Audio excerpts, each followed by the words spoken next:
Hello students, my name is Deepan Sahu. तो आज हम आपके सामने लाए कक्षा 10वीं के अध्याय 1 जिसका नाम है वास्तविक संख्या। और वास्तविक संख्या होती क्या है और इन संख्याओं के बारे में आपको इतनी सारी संख्याएं जो यहाँ पे मैंने लिखी हुई हैं इनके बारे में A to Z विवरण करें, क्योंकि भाई बच्चों की डिमांड थी कि सर इन संख्याओं के अंतर्गत जो सम संख्या होती हैं, विषम संख्या होती हैं, भाज्य होती हैं, अभाज्य होती हैं, इनमें बहुत ज्यादा डाउट रहता है कौन सम है और कौन विषम है, कौन भाज्य और कौन अभाज्य। तो इसी बीच में हमारे सामने आएंगे कृष्णा पाल और उनके जो डाउट हैं उनके डाउट को अपन देखते हैं क्या क्या डाउट हैं, आज उनसे चर्चा की जाती है। हमारे बीच में कृष्णा पाल आए हैं और इनका जो सवाल है देखते हैं, पूछते हैं इनसे क्या सवाल है इनका। सर ये सम संख्या और विषम संख्या क्या है? तो इनको जानना है कि सम संख्या और विषम संख्या क्या होती है। देखते हैं। सम संख्या अपन उन्हें कहते हैं जैसे कोई भी संख्या लिखी हुई है, अगर आपको पता लगाना है कि सर ये सम संख्या है या विषम संख्या है, इसके दो तरीके हैं। पहला तरीका ये होता है कि अगर किसी भी संख्या में 2 से पूरा पूरा भाग चला जाए तो उसे सम संख्या कहते हैं। जैसे मान लो अगर इसमें भाग करेंगे 2 से कटा 3 बार, 6 2 से कटा 4 बार, ठीक है। तो अगर कभी कभी जैसे मान लो बड़ा नंबर आ जाए तो अपन को काटने में प्रॉब्लम होगी, ठीक है। अगर प्रॉब्लम होगी तो उसके लिए पहचानने के एक तरीका है, सॉलिड तरीका है। अगर कभी भी किसी भी संख्या में इकाई या तो 0 मिले या तो 2 मिले या तो 4 मिले या तो 6 मिले या तो 8 मिले, कोई भी इवन अंक मतलब सम अंक मिल जाए, अगर जे अंक तुम्हें लास्ट में दिखा जाए तो तुम उसकी पहचान कर सकते हो वो संख्या सम है या विषम है, ठीक है। अब हमें बताइए, अगर ये अंक दिखना चाहिए लास्ट में, अच्छा बताओ बिना भाग दिए कि आप बता सकते हो कि ये सम है या नहीं है, ठीक है। क्या ये सम है? आपको ये अंक देखने हैं कि भाई 0 2 4 6 8 है क्या लास्ट में? आपने देखा हाँ सर, यहाँ पे क्या मिला हमें? 4 मिला। इसका मतलब ये कौन सी संख्या कहलाएगी? सम संख्या कहलाएगी। क्या कहलाएगी? सम संख्या, ठीक है। और विषम संख्या के बारे में देखें, जिसको अपन क्या बोलते हैं? ऑड नंबर्स बोलते हैं। क्या बोलते हैं? Odd numbers. विषम संख्या उन्हें कहेंगे जिनकी इकाई में या तो 1 मिले, 3 मिले, 5 मिले, 7 मिले या तो क्या मिले? 9 मिले। अगर ये वाले अंक मिलते तो उन्हें आप कहोगे विषम संख्या। क्या कहोगे? विषम संख्या। अगर ये वाले अंक मिलते तो उन्हें क्या कहोगे आप? सम संख्या, ठीक है। क्लियर। अब बात करते हैं दोस्त सम संख्या और विषम संख्या के बाद भाज्य और अभाज्य की। इसके लिए भी डाउट था एक जो हमारे बीच में स्टूडेंट हैं उनका डाउट था कि भाज्य और अभाज्य क्या होती है। तो इसके बाद आते हैं निरंजन यादव। तो हमारे बीच में आए निरंजन यादव और इनका सवाल है कि सर भाज्य संख्याएं और अभाज्य संख्याएं क्या होती हैं, ठीक है। तो पहले तो हम बता दें भाज्य संख्या उन्हें कहते हैं जिनके केवल, अभाज्य संख्या उसे कहेंगे जिनके केवल 2 गुणनखंड हो और भाज्य में 2 से ज्यादा गुणनखंड हो, ठीक है। अब लोगों को गुणनखंड समझ में नहीं आता, सर ये गुणनखंड क्या होते हैं? तो गुणनखंड अपन उन्हें कहते हैं जिनसे वो संख्या कट जाए। जैसे मान लो कभी हमने लिखा एक नंबर लिखा 10, क्या लिखा? 10 लिखा, ठीक है। अब आप हमें ये बताओ 10 के गुणनखंड क्या क्या होंगे? तो लोगों को यही समझ में नहीं आता सर गुणनखंड होते क्या है। तो हम आपको बता दें 10 को काटने वाली संख्याएं, 10 को काटने वाली संख्या। एक बात याद रखना, कोई भी नंबर है वो हमेशा 1 से तो कटेगा ही कटेगा और साथ में 10 से कटेगा ही कटेगा। मतलब जैसे अपन बोलते स्वयं, स्वयं से 1 से भी कटेगा और स्वयं से भी कटेगा। अब इनके अलावा आपको ये पता लगाना है कि 10 और काय से कट जाएगा। तो जैसे मान लो एक तो 2 से कट जाएगा, 2 से कितने बार कटेगा? 5 बार में, 2 पंचे 10। अब हमने कहा और काय से, आपने कहा सर 2 से 5 बार कटेगा, तो 5 से भी तो कटेगा, कितनी बार कटेगा? 2 बार, 5 दूनी 10। तो यहाँ पे आपने देखा ये 10 जो है काय से कटेगा? 1 से कटेगा, 10 से कटेगा, 2 से कटेगा और काय से कटेगा? 5 से। इसका मतलब ये है कि इसके कितने गुणनखंड हो गए? 4 गुणनखंड हो गए। जब 4 गुणनखंड हो गए तो 2 से ज्यादा गुणनखंड है और जब 2 से ज्यादा गुणनखंड है तो इस 10 के लिए आप क्या कहोगे? इसे कहोगे आप भाज्य संख्या। इंग्लिश में कहा जाता है कंपोजिट नंबर्स, ठीक है। अब इसके बाद बात आती है अभाज्य की। अभाज्य संख्या उसे कहते हैं जिसके केवल 2 गुणनखंड हो, एक और स्वयं वही नंबर। जैसे मान लो हमने यहाँ 5 लिखा, क्या लिखा? 5। तो यहाँ पे हमने कहा ठीक है 5 काय से कटेगा? 1 से कटेगा और काय से कटेगा? स्वयं से। अब क्या इनके अलावा कोई और संख्या है जो 5 को पूरा पूरा काट दे? तो कोई संख्या नहीं है। तो ऐसी संख्या को आप क्या कहोगे? ऐसी संख्या को कहोगे आप अभाज्य संख्या। क्या कहोगे? अभाज्य संख्या। और जिसके 2 से ज्यादा गुणनखंड हो उसे क्या कहोगे? उसे कहोगे आप भाज्य संख्या। क्या कहोगे? भाज्य संख्या। ओके।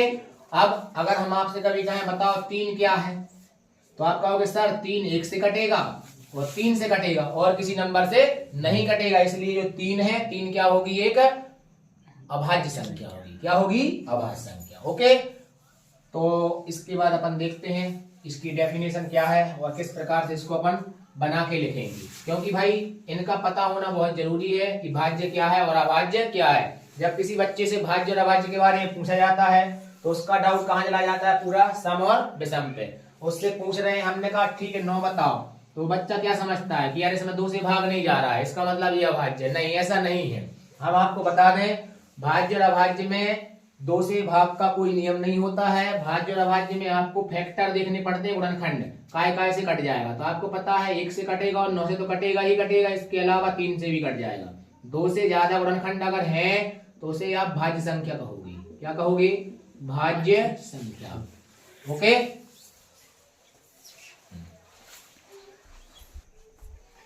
तो यहाँ पे हमारे बीच में आए हैं आदेश साहू और इनका कहना है कि सर प्राकृतिक संख्याएं, पूर्ण संख्या, पूर्णांक क्या होते हैं।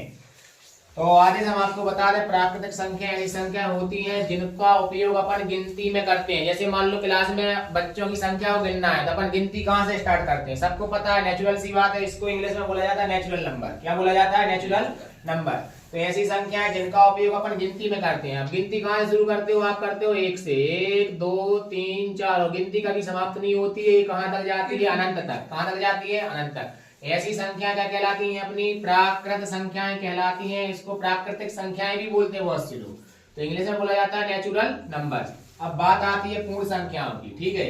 जैसे भाई इसका भी छोटा सा रहस्य हम आपको बता रहे हैं। जब गिनती बनी तो अपन ने देखा गिनती में 9 अंक थे, 1 2 3 4 5 6 7 8 9 अंक थे। लेकिन जब 10 को लिखना था तो वहां पे 10 को लिखने के लिए अपने पास 0 नहीं था।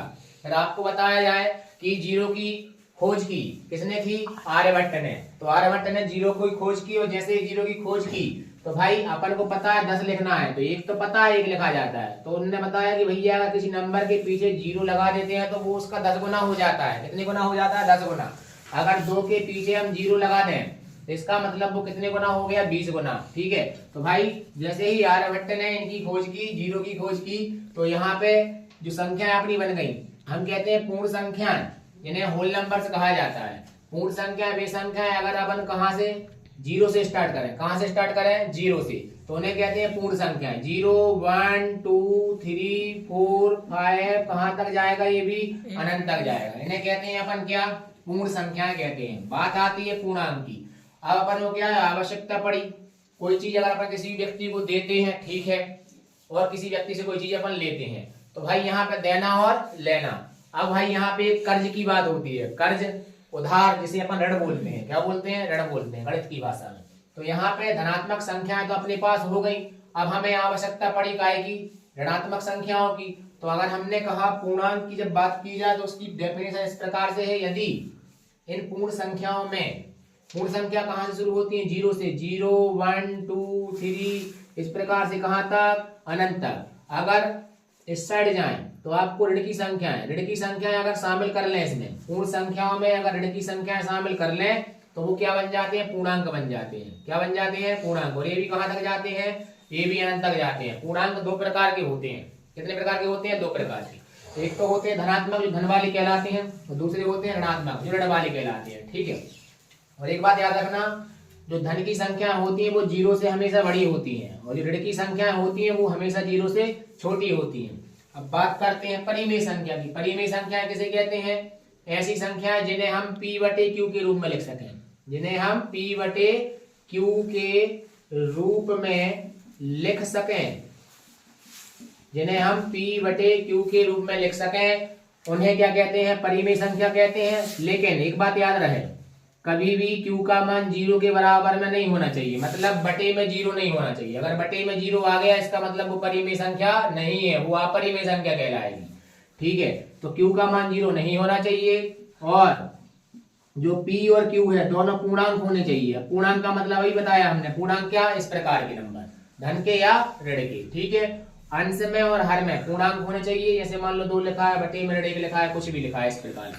और एक बात याद रहे कि P व Q का HCF 1 होना चाहिए। इनका HCF कितना होना चाहिए, 1। अब कहने लगे बच्चे सर HCF क्या होता है, तो हम बता दें HCF का मतलब कि अगर कभी लिखा है 2/3 तो ये दोनों नंबर केवल और केवल कैसे कटे, 1 से कटे, कैसे कटे 1 से। अगर ये 10/15 लिखा है तो अभी आप देखो ध्यान से, इसमें ये 5 से ये भी कट जाएगा, 5 से ये भी कट जाएगा, क्योंकि 5 दूनी 10 और 5 तिया 15। अगर ये 5 से कट रहा है इसका मतलब HCF 5 कहलाएगा। अगर किसी से नहीं कट रहा है तो मतलब 1 से कट रहा है। 1 से तो हर नंबर कटता है, कोई भी नंबर हो 1 से कटता ही कटता है।